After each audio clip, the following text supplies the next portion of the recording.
Oh yeah, what's going on Real Life English? I'm Chad. Welcome to another episode of Real Life TV, and today I'm going to answer a question that so many people have asked me, and that is, what the are phrasal verbs?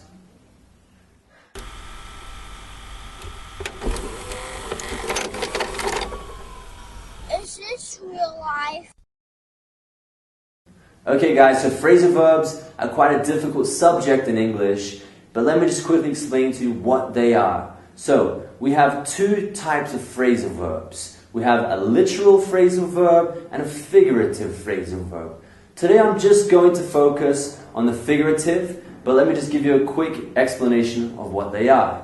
A phrasal verb will always be a verb and a preposition.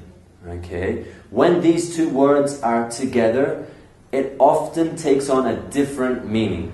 So let me give you a good example which will also show you the difference between a figurative and a literal phrasal verb. Let's start with the phrasal verb to run out. To run out.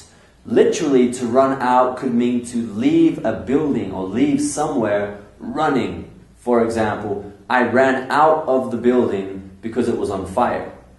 But I can also use the same phrasal verb in a figurative sense. For example, today I woke up and realized I had run out of coffee. To run out of something. This means that it has finished. I have consumed all of this.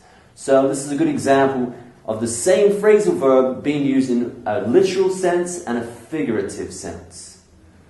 Okay, so now that you know the difference between a literal and a figurative phrasal verb, let me just help you out here really quickly and give you 4 phrasal verbs that you are going to hear very often. The first one is to give up.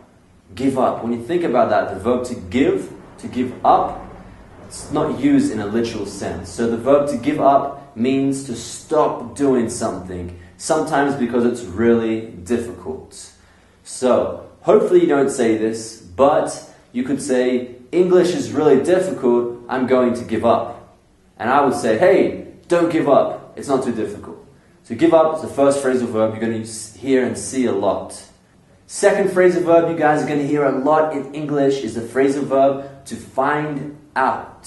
So find out would be a synonym of maybe the verb to discover, but we use find out a lot more in just less academic situations. So I could say, for example, I found out that my friend is getting married. I found out, I discovered that piece of information. So you're going to hear this a lot, to find something out. The third phrasal verb you guys are going to hear a lot and need is the phrasal verb to look forward to something. To look forward.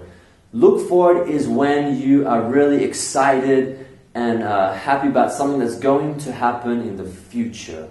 If I was going to travel this year, I could say, I am really looking forward to my trip this year. I'm really looking forward to traveling at the end of the year. That means that right now, I'm anticipating my trip and I feel really excited about it. What are you looking forward to? Okay, the last phrasal verb that you guys have to know is actually, I'm going to give you 2 phrasal verbs. So this is a 2-for-1 special.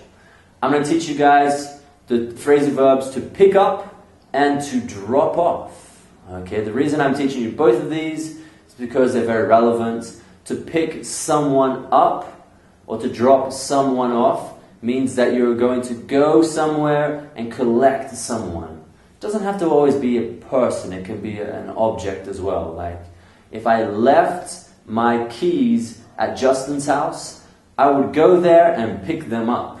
To pick my keys up, or to pick up my keys. It can be separable or inseparable. The next one is to drop off. So drop off would be the opposite. If I couldn't go and pick my keys up from Justin's house, I would ring him and say, hey Justin, can you drop my keys off? I left them at your house. So to drop off would be to actually deliver something to someone.